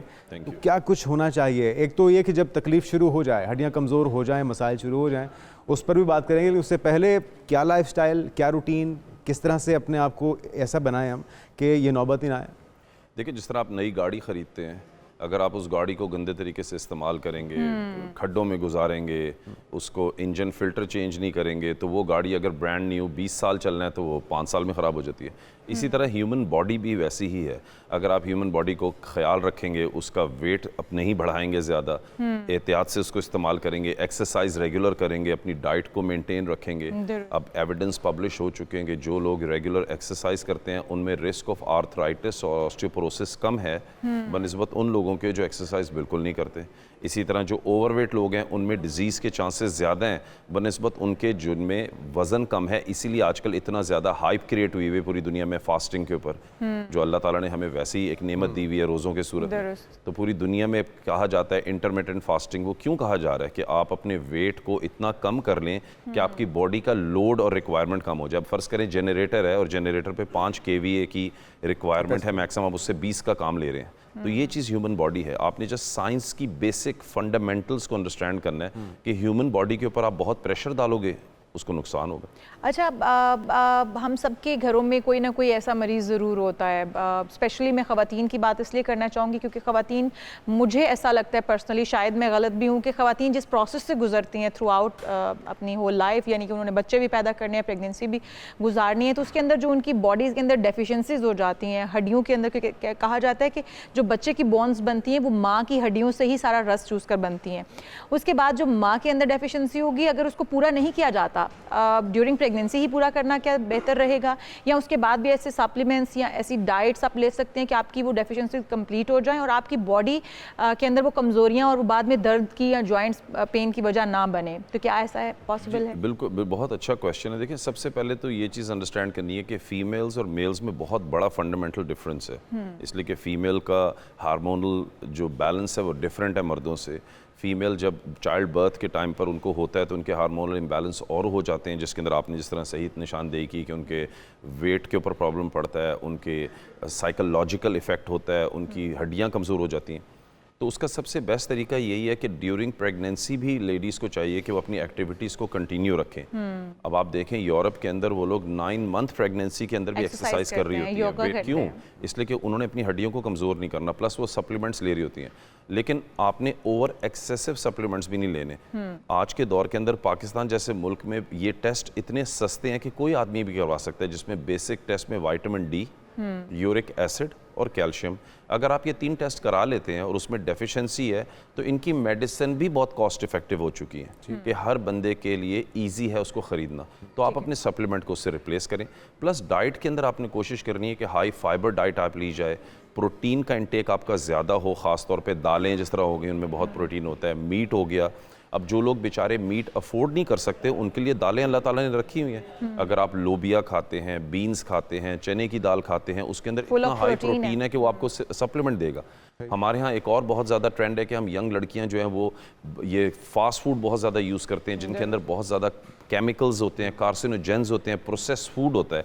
और पिछले 10 साल में प्रोसेस फूड की हाइप इतनी बढ़ चुकी है कि हर बच्चा हमारे घर में प्रोसेस फूड खाता है। एग्जाम्पल सॉसेजेस हो गए, नगेट्स हो गए, एग्जाम्पल नगेट्स हो गए, these are all process foods. तो आपने अपने बच्चों को ऑर्गेनिक फूड की तरफ लेकर आना है, ठीक है, ताकि उनकी हेल्थ को फ़ायदा हो। अच्छा डॉक्टर साहब, अब तो ये सारी चीज़ें यकीनी तौर पे अगर आप बेहतर कर लेते हैं तो ये नौबत नहीं आएगी, लेकिन जो ऑलरेडी ख़राबी हो चुकी और स्टेज पे पहुंच गए, आपने बताया कि आपकी स्पेशलिटी भी यही है घुटने और कंधे जिसके ज़्यादातर मसाइल होते हैं, तो उसके लिए क्या फिर किया जाए? कोई ऐसी इंजेक्शंस हैं, कोई ऐसी मेडिसिन्स हैं, कुछ ऐसी थेरेपीज़ हैं, या नी रिप्लेसमेंट, या इनको चेंज करना ही अल्टीमेट इसका हल होगा? देखिए, सबसे पहले चीज़ को अंडरस्टैंड करना ज़रूरी है कि है क्या। अल्लाह ताला ने इंसान के नी जॉइंट के ऊपर एक लेयर लगाई होती है, उसको कहते हैं कार्टिलेज, या जिस तरह हम पाए खाते हैं, पाए के ऊपर एक जो लेयर होती है वो, ठीक है। तो आर्थराइटिस का मतलब होता है उस लेयर की थिकनेस का कम हो जाना, बस इसको कहते हैं आर्थराइटिस। ठीक है। आर्थराइटिस के 4 ग्रेड होते हैं, 1, 2, 3, 4। अगर ग्रेड 1 और 2 हुआ है, जिसके अंदर कार्टिलेज 50% लॉस हुआ है, तो आप बायोलॉजिकल ट्रीटमेंट कर सकते हैं, जिसमें स्टेम सेल इंजेक्शंस हैं, हाइलुरोनिक इंजेक्शंस हैं, सप्लीमेंट्स हैं, फिजियोथेरेपी है, पेन किलर्स हैं।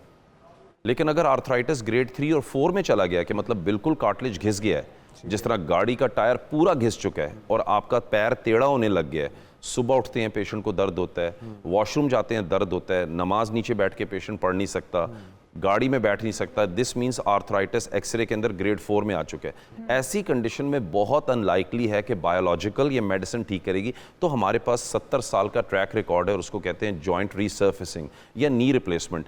30 से 35 मिनट्स में ये सर्जरी हो जाती है और पेशेंट शाम में घर होता है। और आफ्टर 70 भी ये सूदमंद होगा, या उसमें तो फिर रिकवरी में बहुत टाइम लग जाता होगा? नहीं, बहुत अच्छा क्वेश्चन अगेन। 70 में ही किया जाता है। The older you are the better for you. अब पूरी दुनिया के अंदर यंग पेशेंट्स की नी को बचाया जाता है, इसको कहते हैं जॉइंट प्रिजर्वेशन सर्जरी। आज टाइम शॉर्टेज की वजह से हम इस पर एक्सपैंड नहीं कर सकते, लेकिन अब अगर किसी उम्र की इंसान की उम्र 55 साल है इंग्लैंड में या यूरोप में, या इवन 60 साल है, तो हम कोशिश करते हैं उनके घुटनों को कम से कम बदलें और टाइप की सर्जरी करके घुटने बचाएं। तो 60 के करीब 57, 58, 60 के करीब पेशेंट्स में knee replacement is a very successful surgery, जिसके अंदर पेशेंट को 15 से 20 साल तक इंडिपेंडेंट लाइफ मिल जाती है। वो चलेगा, गोल्फ खेलेगा, वॉक करेगा, गाड़ी चलाएगा, और पेन किलर्स उसको खाने की जरूरत नहीं पड़ेगी। तो it's a very good operation. Cartilage का कम होने की वजह क्या है? जैसे आप कह रहे हैं कि स्टेज 1, स्टेज 2, स्टेज 3 इसको रोका भी जा सकता है, इसके कम होने की वजूहात क्या हैं? मल्टीपल रीजंस है। नंबर 1 जो बेसिक रीजन है जेनेटिक्स। कुछ लोगों की फैमिली के अंदर 5 बहन भाई हैं, उनमें से एक को आर्थराइटिस होगा, एक ही तरह ग्रो किए, एक ही वजन के, दूसरे को नहीं होगा। दूसरा रीज़न इन्फेक्शन, के घुटने में इन्फेक्शन हो गया है और पस पड़ गई है, जो हो जाता है लोगों को उससे। तीसरा रीज़न एक आपने बीमारी सुनी होगी, रिमेटॉइड आर्थराइटिस, जिसको गेंठिया कहते हैं, कि हाथ पांव टेढ़े हो जाते हैं, ऑटो इम्यून डिजीज़ है, जिसके अंदर बहुत सारे लोगों को कहा होगा हमें रिमेटॉइड आर्थराइटिस हो गया, उसके अंदर जोड़ ख़राब हो जाते हैं। चौथा रीज़न पोस्ट ट्रोमेटिक, जो पाकिस्तान में सबसे कॉमन है, मोटरसाइकिल से गिरे, टांग टूटी, गलत जुड़ी, वो जोड़ ख़राब हो गया। तो these are the basic reason of developing arthritis. लेकिन टॉप ऑफ द लिस्ट जो है वो जेनेटिक्स, कि किसी को नहीं पता आज तक पूरी दुनिया में कि एक्चुअल रीज़न क्या है। मैं और आप एक हेल्दी हैं, हमारी उम्र 60 साल हुई, हमें आर्थराइटिस हो गया, किसी को रीज़न नहीं पता आज तक। ओके डॉक्टर साहब, एक और चीज़ भी कि हमारे जो डॉक्टर्स हैं कुछ यहाँ पर पाकिस्तान के अंदर, थेरेपिस्ट हैं या डॉक्टर हजरात हैं, वो ये कहते हैं कि without any injection, without any surgery, किसी भी स्टेज का आर्थराइटिस है आपको, या आपके घुटनों, जॉइंट्स या कहीं पर भी बॉडी के अंदर पेन है, तो वो थेरेपी के थ्रू उसको हील कर सकते हैं और उसको दोबारा से वैसे ही कर सकते हैं जैसे आप नॉर्मल इंसान चलता फिरता है। तो क्या पॉसिबल है जिस तरह से डॉक्टर्स या हमारे कुछ यहाँ के थेरेपिस्ट क्लेम करते हैं? देखिए, साइंस ने तो इसको शो नहीं किया। मेडिसिन के अंदर एक टर्म यूज़ होती है evidence based medicine. Evidence based medicine का मतलब है कि पिछले 30 से 35 साल का रिसर्च पब्लिश ने उस डेटा को क्या शो किया। तो रिसर्च ने ये शो नहीं किया कि जिस इंसान का आर्थराइटिस ग्रेड 4 पे हो गया उसको थेरेपी ठीक करेगी। रिसर्च ने ये ज़रूर शो कर दिया है कि जिसका ग्रेड 4 आर्थराइटिस है, उसमें अगर आप नी रिप्लेसमेंट करें तो हमारे पास 30 साल का डेटा मौजूद है कि ये मरीज़ 20 साल तक नॉर्मल रहते हैं। तो हमने साइंस पे बिलीव करना है, हमने एनेक्डोटल किसी के कहने पे बिलीव नहीं करना। अर्ली स्टेजेस पर अगर आप हैं तो आपका थेरेपी से रिकवर हो सकता है। तो अर्ली स्टेज के अंदर आप बिल्कुल अपना वेट लॉस करें, सप्लीमेंट्स लें, आप स्टेम सेल इंजेक्शन की ट्रीटमेंट करा सकते हैं, फिजियोथेरेपी कर सकते हैं। We are talking about late stage in which the problem is that arthritis is a irreversible condition. ठीक है, एक दफा हो गया तो आप रिवर्स नहीं कर सकते उसे। शोल्डर का भी अगर आपसे जानना, शोल्डर में पाकिस्तान में सबसे कॉमन जो प्रॉब्लम्स हैं शोल्डर में वो है फ्रोजन शोल्डर। आपने सुना होगा कि मेरा फ्रोजन शोल्डर हो गया। फ्रोजन शोल्डर का मतलब ये होता है कि अल्लाह ताला ने जो आपके शोल्डर जॉइंट, जो कि बॉल एंड सॉकेट जॉइंट की तरह है, उसके ऊपर जो झिल्ली लगाई हुई है वो नॉर्मली बड़ी लूज होती है, वो झिल्ली टाइट होने को कहते हैं फ्रोजन शोल्डर। तो फ्रोजन शोल्डर के पहले स्टेज में पेशेंट को पेन होगा, उसका हाथ उठेगा नहीं, आपके घर में अम्मी कहेंगी मुझसे चादर नहीं उतारी जाती, मुझसे कैबिनेट से कोई सामान नहीं निकाला जाता। उस कंडीशन के अंदर हम पेशेंट्स को सबसे पहले फिजियोथेरेपी करवाते हैं, एंटी इन्फ्लेमेटरी करवाते हैं। 6 महीने के इस प्रोसेस में अगर उस पेशेंट की इंप्रूवमेंट नहीं हुई तो हमारे पास सबसे लेटेस्ट टेक्नोलॉजी है जिसको कहते हैं एक्सरे गाइडेड हाइड्रोडायलिटेशन। बगैर बेहोश किए एक्सरे मशीन में लिटा के हम पेशेंट के उस शोल्डर के अंदर 50 cc तक कुछ ऐसी मेडिसिन डालते हैं जिससे उसका शोल्डर खुल जाता है, वॉक करके पेशेंट कर जाता है। अरे वाह, ज़बरदस्त। अच्छा डॉक्टर साहब, हड्डियों का खोखला हो जाना और ख़ास तौर पे हम देखते हैं कि कोई चीज़ नीचे से उठाते हुए आपके बैकबोन के अंदर कोई मसला हो जाता है, तो ये भी, इसकी वजह भी हड्डियों का खोखला होना है जी। और इसके लिए फिर क्या इलाज है? क्योंकि एक इसी तरह अजीज़ हैं, मैं उनकी एग्जांपल आपके सामने रखूँगा। उनकी जो हिप की बोन है, वो जो एक ब्लॉक सा होता है, गोला, वो खोखला हो जाने के बाद अब डॉक्टर से उन्होंने रुजू किया, उन्होंने कहा ये इसकी रिप्लेसमेंट ही आखिरी हल है। और उसके लिए तो फिर ज़िंदगी भर का अगर रिप्लेसमेंट हो जाती है तो एहतियात है, आप टांग पे टांग रख के बैठ नहीं सकते, आप झुक नहीं सकते, या ख़ास पोस्चर में आपको स्ट्रेट बैठना है रोबोट की तरह। तो ये खोखला होने की वजूहात क्या होती हैं और क्या इसका कोई हल है बग़ैर किसी ऑपरेशन के या अल्टीमेटली उस बोन को रिप्लेस करने के? देखिए, आपने 2 सवाल किए। पहले खोखलापन को हमारी मेडिकल टर्म में कहते हैं ऑस्टियोपोरोसिस। ठीक है, मतलब एक आपकी दीवार है और दीवार की जो ईंटें हैं उनके अंदर का स्ट्रक्चर कम होता जा रहा है। इसका मतलब उस पर लोड डालोगे तो क्या होगा? टूट जाएगा। ठीक है। इसको कहते हैं ऑस्टियोपोरोसिस। ठीक।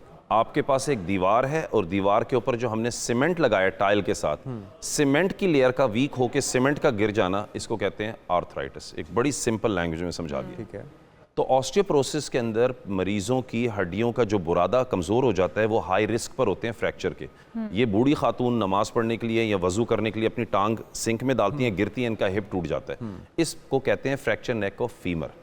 अभी मैं कुछ दिन पहले एक और प्रोग्राम में था, मैंने बताया कि इंग्लैंड के अंदर इसकी पूरी सोसाइटी है। इतने ज़्यादा fracture neck of femur elderly में होते हैं, इसलिए कि हमारे यहाँ नौकर होते हैं अपनी माओं के साथ, घर में लोग होते हैं तो हम उनका ख्याल रखते हैं। लेकिन इंग्लैंड जैसी कंट्री में इंडिपेंडेंट खातून होती हैं, 80 साल की, वो चलती हैं, ऑफिस जाती हैं, उनका गिरने की वजह से फ्रैक्चर नेक ऑफ फीमर होता है। आप हैरान होंगे सुन के कि जब उनका फ्रैक्चर नेक ऑफ फीमर होता है तो हम 18 घंटे से 16 घंटे में उनका ऑपरेशन करके अगले दिन वॉक करा देते हैं। अरे वाह, इतना सक्सेसफुल है। पाकिस्तान में क्या होता है, जब उनका हिप टूटता है वो बेचारे 10-10 दिन बिस्तर पे लेटे रहते हैं, फिर जाके उनकी सर्जरी होती है। और इसका डिफरेंस ऑफ रिस्क फैक्टर मैं सिर्फ बताना चाहता हूँ जो बड़ा इंपॉर्टेंट है ऑडियंस के लिए, कि जिन लोगों का कूला टूटे और आप उनको 24 घंटे के बाद ऑपरेशन कराएंगे, उनके मोर्टेलिटी मतलब डेथ का रिस्क 25 से 30% है। तो इतना इंपॉर्टेंट है। सेकंड क्वेश्चन कि हिप रिप्लेसमेंट, अब टेक्नोलॉजी इतनी एडवांस हो चुकी है कि हिप रिप्लेसमेंट का पेशेंट टेनिस खेलता है, आपके सामने जिंदा मिसाल है सबसे मशहूर टेनिस प्लेयर इंग्लैंड का एंडी मरे जी, दोनों हिप रिप्लेसमेंट। अरे वाह, जबरदस्त। Thank you so much doctor बहुत साहब, शुक्रिया बहुत मुफीद डॉक्टर बातें भट्ट आपने हमारे की। साथ मौजूद थे, आर्थोपेडिक। और जिस तरह से उन्होंने बताया कि एक तो आप अपने लाइफस्टाइल को तब्दील कर लीजिए और फिट रहिए, एक्सरसाइज कीजिए, चाहे आप किसी भी उम्र में हैं तो आपको अपने आप को फिट रखने के लिए एक्सरसाइज करना बहुत जरूरी है। फिर अपना जो डाइट शेड्यूल है उसको बेहतरीन कर लीजिए ताकि नौबत ही ना आए। बिल्कुल। और अगर नौबत आ जाती है तो फिर डॉक्टर साहब मौजूद हैं, उनके पास जाया जा सकता है और अपने मसले का हल तलाश किया जा सकता हम है। एक ब्रेक लेते हैं, ब्रेक के बाद हाजिर होते हैं। Stay with us.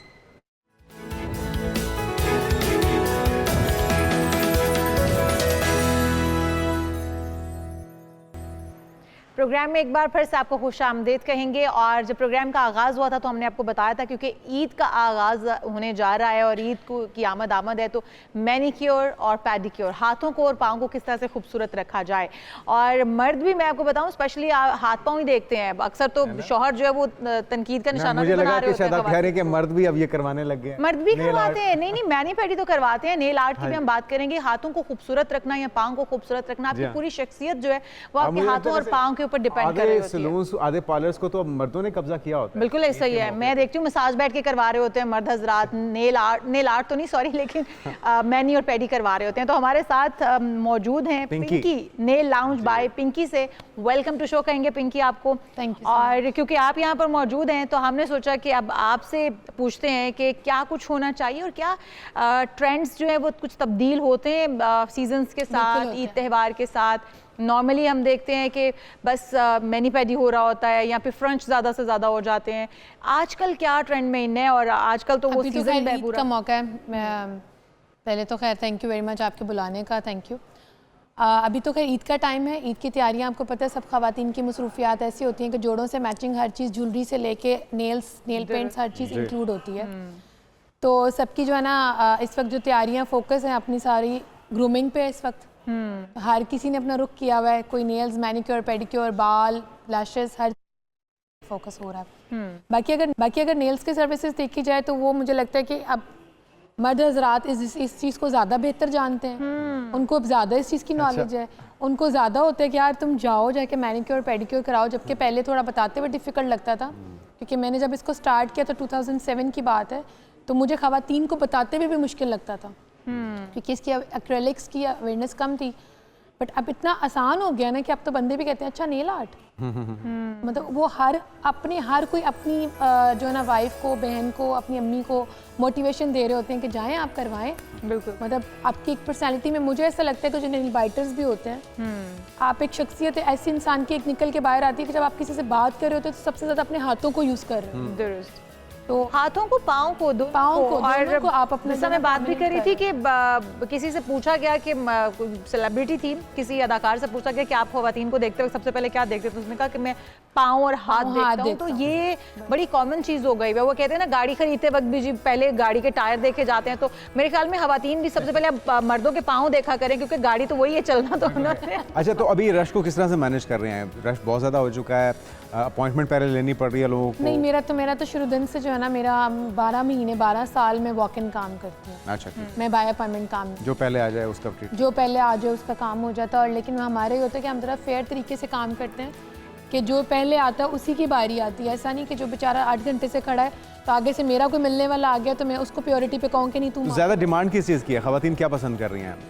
ख़वातीन ज़्यादा, पर्सनली मैं आपको बताऊँ, आजकल जो ट्रेंड है ज़्यादा लैशेस का है, माइक्रो ब्लीडिंग का है। और वो परमानेंट या आर्टिफिशियल होती हैं कुछ देर के लिए? लैशेस से कि आपकी परमानेंट होती हैं बट वो कुछ टाइम के लिए होती है, मतलब लाइफ टाइम के लिए नहीं होती, क्योंकि हर एक आर्टिफिशियल चीज़ लाइफ टाइम के लिए तो नहीं होती उसकी। अच्छा पिंकी, इसकी कुछ साइड इफेक्ट्स भी हैं। कहा जाता है कि जब आप आईलैशेस लगवाते हैं तो उसके बाद आपकी जो अपनी लगी हुई आईलैशेस होती हैं, जो नेचुरली आपको अल्लाह ताला ने दी हैं, वो भी कम होना शुरू हो जाती है, उतरनी शुरू हो जाती है। लेकिन मैं आपको ऑनेस्टली बताऊँ, मुझे हर कोई ये बात बोलता है, लेकिन मैं हर किसी को एक्सप्लेन करती हूँ कि जब तक ये लगी वो को खींचेगा नहीं ना तो अपना बाल उतरेगा कैसे?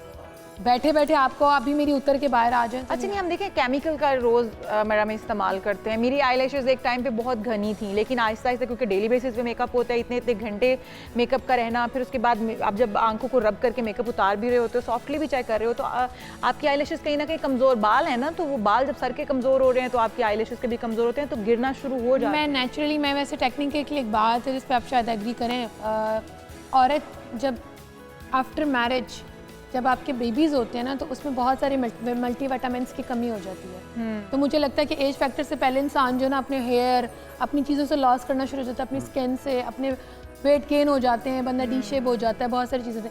तो मुझे ऐसा लगता है कि ये सब चीज़ें आपको मोटिवेशन देती हैं, आपको ग्रूम करती हैं और आपको ज़माने के आप टाइम टू टाइम आपको अपने साथ आपको चलना पड़ता है। हमारा ज़माना ऐसा है कि थोड़ा सा कि अगर आप ज़माने से थोड़ा सा पीछे चले तो कहते हैं ओ यार ये तो पेंडू है, ठीक है यार इसको तो तमीज़ नहीं है। मर्दों को भी टिप टॉप और अब आजकल जो सोशल मीडिया का दौर है, हर किसी, मैं कहती हूँ होनी भी चाहिए, हर इंसान को, हर खावंद को, हर भाई को, हर किसी को मतलब कि होनी चाहिए कि यार मेरी बीवी खूबसूरत लगे, मेरी माँ अच्छा जोड़ा पहने। बिल्कुल सही है। ठीक है, जिस तरह आप एक्सपेक्ट करते हैं कि आपकी बीवी आपके लिए अच्छा खाना बनाए, तो मेरे ख्याल में आपको बदले में उसको इस तरह की अपॉर्चुनिटीज देनी चाहिए, उसको ये पूरा ये जो उसकी ग्रूमिंग के ऊपर। मेरे हस्बैंड की, खैर वो उनकी बाय नेचर वो ऐसे इंसान है कि वो कहते हैं कि यार तुम घर पे वापस भी आई हो ना तो तुम्हारे मुंह में मुस्कुराहट हो ना और तुम वेल ड्रेस हो तो मैं मूड अच्छा हो जाता है। हाँ, बिल्कुल सही बात, ये बात ठीक करिए। अच्छा, अब जिस तरह गर्मी का मौसम भी है ना, अब इस ईद पे तो शदीद गर्मी है, लड़कियों ने, ख़वातीन ने कुकिंग भी करनी है,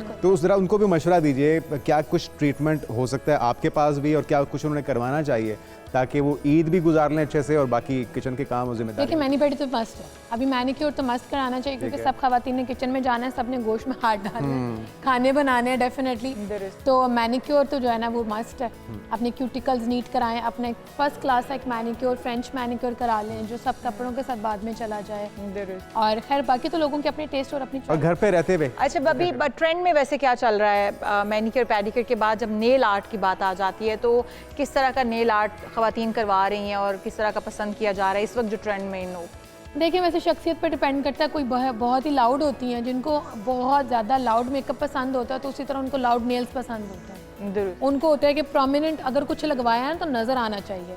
कुछ लोग होते हैं उनको बहुत सटल चाहिए होता है। तो आप क्या प्रेफरेंस देती हैं किस चीज़ को, कि क्योंकि सीज़न भी है गर्मी का और गर्मी के अंदर आपके कलर्स जो ड्रेसेस के होते हैं वो ऐसे होते हैं कि आपने दिन में ड्रेस चेंज कर लिया, रात को कुछ और ड्रेस पहने हैं, दावत पे जा रहे हैं कुछ और पहने हैं, फिर डिफरेंट कलर्स के आपके 3 दिन के ड्रेसेस हैं, तो उनके साथ क्या लगा लिया, चाहे कोई ऐसा न्यूट्रल कलर जो कि सबके साथ चल जाए? मैं पर्सनली वैसे अभी आजकल कैट आई का बहुत ट्रेंड हुआ हुआ है। Cat eye it's a must, इतना खूबसूरत वो एक नेल आर्ट है ना कि वो आप हर कपड़ों के साथ जाता है। गर्मियों का भी है एक तो, ठीक है, लाइट कलर्स हैं उसमें सारे, और एक ग्लिटर की लाइन आती है जो आप जहाँ जहाँ अपने हाथ को मूव करते हैं वो एक लाइन सिर्फ आपके साथ मूव करती है। ओह ठीक है। अच्छा, नेल आर्ट के ऊपर एक सिंगल लाइन आती है? बेसिकली आपका लाइट बेस कलर होता है, न्यूड सा न्यूड कलर होता है, उसके ऊपर आप सिल्वर लाइन ले लें, लाइट जैसे वो होता है ना ऑलिव कलर, आप ऑलिव कलर की एक लाइन ले लें, वो फ्रेंच में भी आ जाती है, वो यहाँ पे फ्रेंच में होगी बस, वो बट ये कि वो हिलती रहेगी बस हाथों के साथ, वो इतना सटल, इतना खूबसूरत लगता है और किसी का ध्यान जो वो आपके हाथों से हटेगा ही नहीं। हटेगा ही नहीं। और सेकेंडली कि अभी आजकल मल्टी फ्रेंच चल रहे हैं, लेकिन मल्टी फ्रेंच लाइट कलर्स में चल रहे हैं। ओके। जैसे जितने आपके ऑलिव की वो थीम होती है ना, ठीक है। पिंक की थीम होती है, मतलब एक 5 अगर कलर्स लगाएं तो 5 लाइट है। ओके इसका फ्रेंच मैनिक्योर करा लें, वाइट कलर का फ्रेंच मैनिक्योर करा लें, लाइट कलर्स पे ज़्यादा फोकस है। ओके अच्छा, पेडिक्योर पे आ जाते हैं। पेडिक्योर जो ज़्यादा इंपॉर्टेंट मैं ये समझती हूँ कि आपके पाँव जो है वो खूबसूरत होने और उनको अच्छा नज़र आना ज़रूरी है।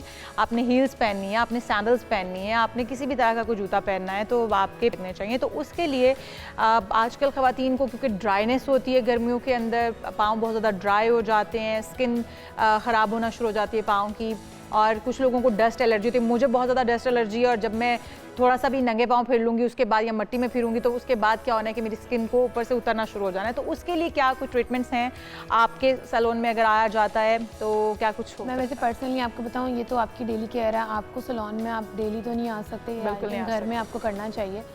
आपका ना, आप डेफिनेट जब आप बेड पे जाते हैं तो उससे पहले आपको अपने पैर वॉश करने चाहिए, वॉश करके कुछ ना कुछ तो लगा आप अपना मॉइस्चराइज़र लगाएं प्रॉपर, ठीक है, और मॉइस्चराइज़र लगा के, और आप अगर थोड़ी सी भी केयर करें तो मेरा ख्याल है कि आपके पाँव कहीं ख़राब नहीं होते, कहीं एड़ियों में क्रैक्स नहीं आते। तो थोड़ी सी ख़वातीन को मेरा ख्याल है किचन से हट के अपनी तवज्जो की भी ज़रूरत होती है। तो आप क्या सजेस्ट करेंगी? आपके पास अगर आते हैं तो कौन सा मैनी पैडी सूटेबल रहेगा? कि मैनी पैडी तो अब 1000 किस्म के हैं और डिफरेंट उनकी थ्योरीज हैं। जैसे ब्रांड्स में अगर आप चले जाएं तो ओपीआई बहुत अच्छा ब्रांड है। जाते हैं ना तो कंफ्यूज हो जाते हैं क्योंकि इतनी लंबी लिस्ट बता दी जाती है, ये करवा लें, ये करवा लें, ये बेहतर रहेगा। बहुत वैरायटी है, अब 1000 वैरायटीज़ हैं। जैसे नेल्स में मैं समझती हूँ कि नेल एक टाइप का तो नहीं है, 1000 टाइप्स के। मैं यहाँ पे खोलने पे बैठूँ तो इतनी लंबी लिस्ट है कि हमारा पूरा दिन भी गुजर जाएगा, नेल आर्ट की बातें नहीं खत्म। Thank you so much, Pinky हमारे साथ मौजूद थी। और अपने हाथों का, अपने पाँव का, अपने स्किन का ख्याल रखिए। ईद का मौका है तो यकीनी तौर पे आप अपने लिए अगर थोड़ा टाइम निकाल लें तो आपके लिए ईद और भी खूबसूरत होगी। टॉपिक्स भी हैं, इश्यूज भी हैं जिस पे हम बात करेंगे इस ब्रेक लेकिन एक ब्रेक के बाद स्टे विद अस।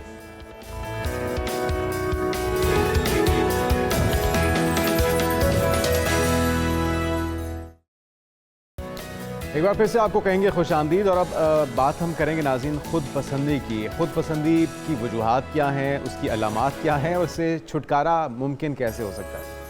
और ख़ुद पसंदी बेसिकली है क्या? क्योंकि कुछ लोग जो है वो हम देखते हैं कि इतना ख़ुद पसंद अपने आप को करते हैं कि फिर उसके अंदर दूसरों को भूल जाते हैं, दूसरों की ज़ात की नफ़ी कर देते हैं। ऐसे लोगों को क्या कहा जा सकता है या उनको किस तरह से ठीक किया जा सकता है? हमारे साथ डॉक्टर समिया आतर साहिबा मौजूद हैं, life coach. Welcome to show कहेंगे डॉक्टर समिया आपको।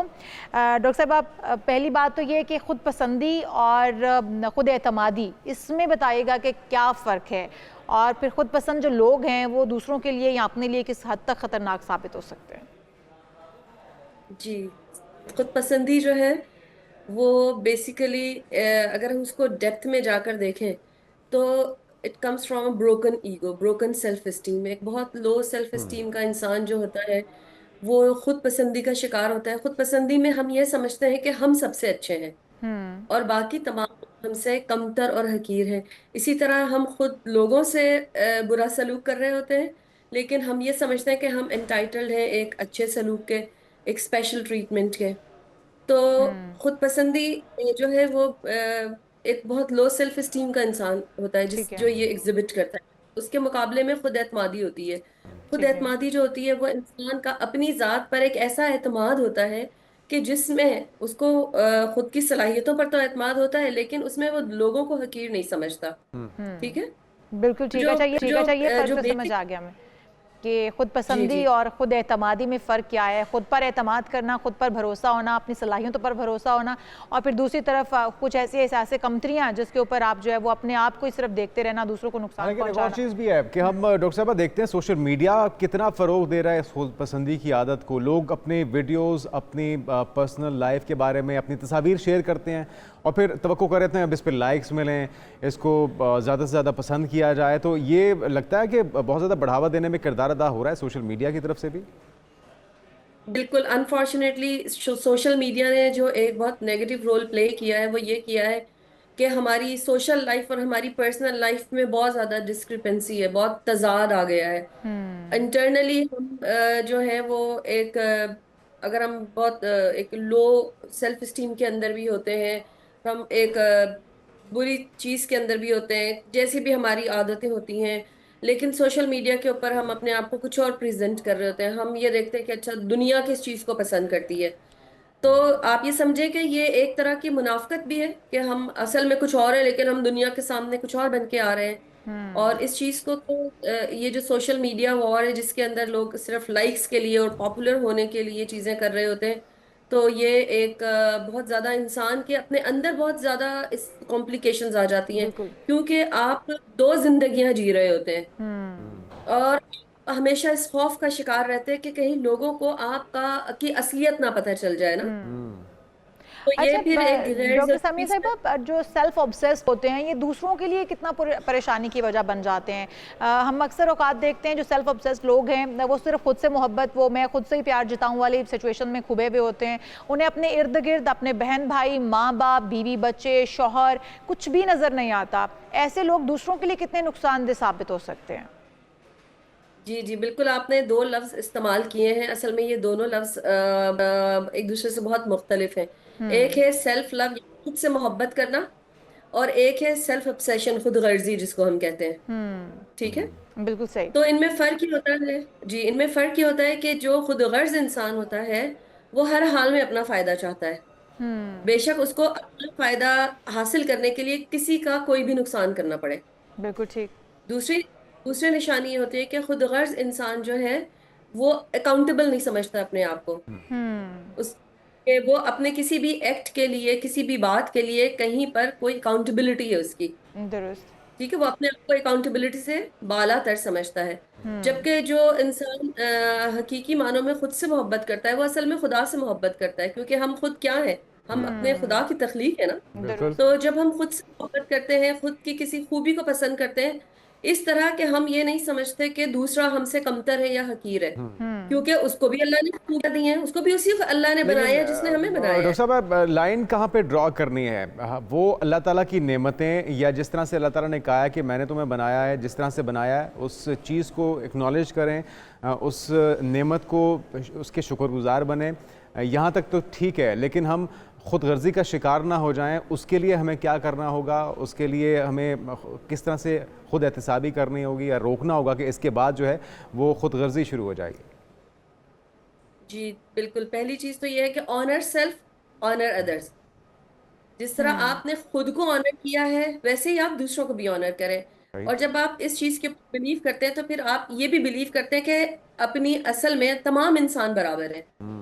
इन true sense we all are equal human being. तो इसलिए इस बिना के ऊपर ना हम लोगों को कैटेगराइज करते हैं और ना हम लोगों से मुख्तलिफ तरह का सलूक करते हैं। ठीक हो गया, एक तो ये चीज़ है। इसी तरह जो दूसरी लाइन ड्रॉ होती है वो ये होती है कि जब भी इंसान खुद को देखे, खुद की किसी खूबी को देखे और ऐसे किसी गिफ्ट को देखे जो अल्लाह सुब्हानहू व तआला ने उसको दिया है, चाहे वो हालात है, चाहे वो वदैन है, चाहे वो सलाहियतें हैं, चाहे वो कोई भी चीज़ है, तो वो उसको कुल्लुम मिन इंदी रब्बिना, वो अपने आप को बताए कि ये सब मेरे रब की तरफ से है। बेशक, मैं बेशक। इस पर शुक्रगुजारी इख्तियार करनी चाहिए मुझे, बजाय इसके कि मैं इसकी बिना पर लोगों को खुद से हकीर समझना शुरू कर बिल्कुल दूं। सही। और शुक्रगुजारी ही सबसे बड़ी नेमत है और अल्लाह ताला जिसको शुक्रगुजारी की तौफीक देता है यकीनी तौर पर उसको शुक्र अदा भी हासिल होती है। बहुत शुक्रिया डॉक्टर समिया अतर साहब। और अब हम बताते हैं आपको कि फ़ाइनली मनासिक हज का नाज़रीन आगाज़ हो चुका है। ये बहुत ही मुबारक महीना है, मुबारक दिन है, और हमारी तरफ से उन तमाम लोगों को जो कि इन मनासिक का हिस्सा हैं, हुजाज कराम में बहुत बहुत मुबारक हो और अल्लाह ताला इन तमाम इबादत को कबूल व मंजूर फरमाए। और पाकिस्तानी आज़मीन भी इस मिट्टी पर पहुंच चुके हैं। मनासिक हज का आज बरोज़ बुध 8 ज़ुल्हज से आगाज़ हो चुका है। 88,301 पाकिस्तानी हैं जो सरकारी स्कीम के तहत आज़मीन हज में शामिल हुए हैं, और बताया जा रहा है कि 22,000 पाकिस्तानी जो हैं वो इस स्कीम के तहत वहाँ पर पहुँचे। 27,000 के करीब हैं जो प्राइवेट कोटे के ज़रिए गए हैं, और मक्का से पाकिस्तानी आज़मीन हज एहराम में गुज़िश्ता रात अजीज़िया, नसीम और बताह कुरैश से मिना पहुँच गए हैं, और आज़मीन रिहाइशगाह से एहराम बांधने के बाद 2 रकत नफल अदा करके हज की नीयत करेंगे, और फिर आज़मीन हज आज मिना में ज़ोहर, असर, मगरिब और इशा की नमाज अदा करेंगे। और 9 ज़ुल्हज को आज़मीन को हज के रुकन आज़म यानी कि वकूफ़ के लिए मैदान अरफ़ात रवाना होना होगा। 9 ज़ुल्हजा को हज का खुतबा सुनने के बाद ज़ोहर और असर की नमाज़ें अदा करनी होंगी। फिर हुजाज कराम को सूरज गुरूब होने तक मैदान अरफ़ात में वकूफ़ करने होंगे। अज़ान मगरिब के बाद नमाज़ पढ़ेंगे और फिर बग़ैर हुजाज कराम जो है वो मैदान अरफ़ात से मुज़दलिफ़ा रवाना हो जाएंगे। ये वो तमाम मनासिक हज हैं जो कि वो अदा करेंगे और उसके बाद फिर वहाँ से मनासिक हज अदा करने के बाद हज मुकम्मल करने के बाद लोग जो वापस अपने अपने वतनों को रवाना हो जाएंगे। जी, तो आज के प्रोग्राम का वक्त खत्म हो चुका है। हम आपसे इजाज़त चाहेंगे, कल फिर आपसे मुलाकात होगी। तब तक अपना ख्याल रखिएगा, हमें दीजिए इजाज़त। अल्लाह हाफ़िज़।